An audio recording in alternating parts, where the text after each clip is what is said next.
My name is Dr. Joel Rosen. I am the Adrenal Fatigue Recovery Ninja. I want to welcome you back to another edition of Metabolic Flexibility. So today I want to talk to you about the amazing thing about insulin. Insulin is really amazing. Remember, we're talking about it's the feedback loop between what's being put into the bloodstream and what's being taken out of the bloodstream.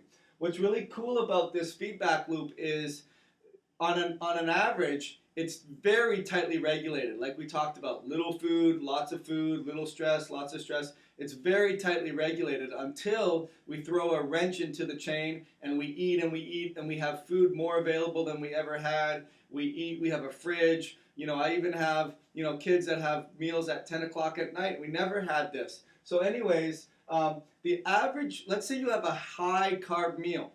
The average spike of insulin would be 10 times. So if your normal fasting loop is 4 to 10 millimoles of insulin, then the average spike could be 10 times that, the average. However, the range is enormous. So the range could be anywhere between 15 millimoles to 250 millimoles. So what does that mean? Why are you telling me this? The reason I'm saying this is because let's say you have a meal, high carb meal, and I have a high carb meal.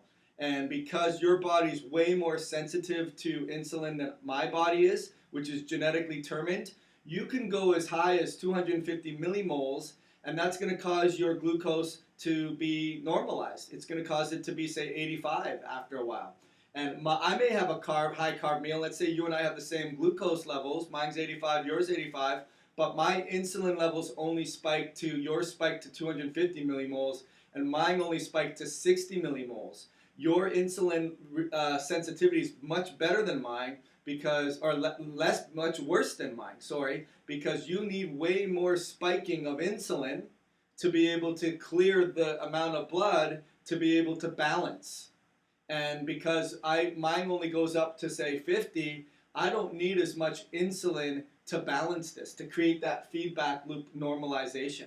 And that's a really important point because some people have genetic variants where they need more insulin to be spiked in order to be able to get the same balance per given carb load.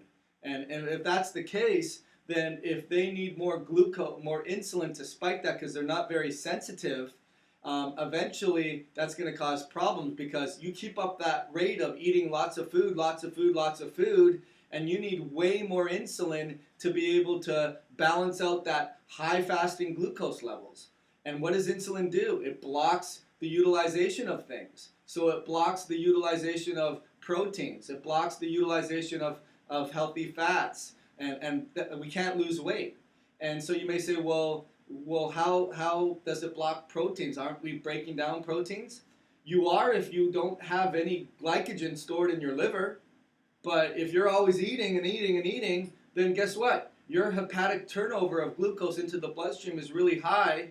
It signals insulin. It accelerates the rate at which insulin gets out of the bloodstream. But it doesn't mean if we didn't have insulin, it wouldn't get out of the bloodstream, and that's what we got to focus on, and more insulin, more insulin, more insulin. No, that's the wrong way to think about it. It's that less food. How about less food? Lower insulin, lower glycogen stores so that you can tap into your healthy fats. Or you can start to eat in a ketogenic way so that you stave off the protein breakdown. If you can stave off that protein breakdown, you can maintain your metabolism, you can start busting into healthy fats. But it just doesn't work where, okay, I'm going to go ketogenic, Dr. Rosen, I agree with you. No, it doesn't work like that. I still need to educate you. I still need to look at other things. We still need to talk about cortisol and glucagon and neurotransmitters and how all that relates to this. But hopefully you're getting an aha moment now, okay? So stay tuned to the next video and we'll talk to you more about it.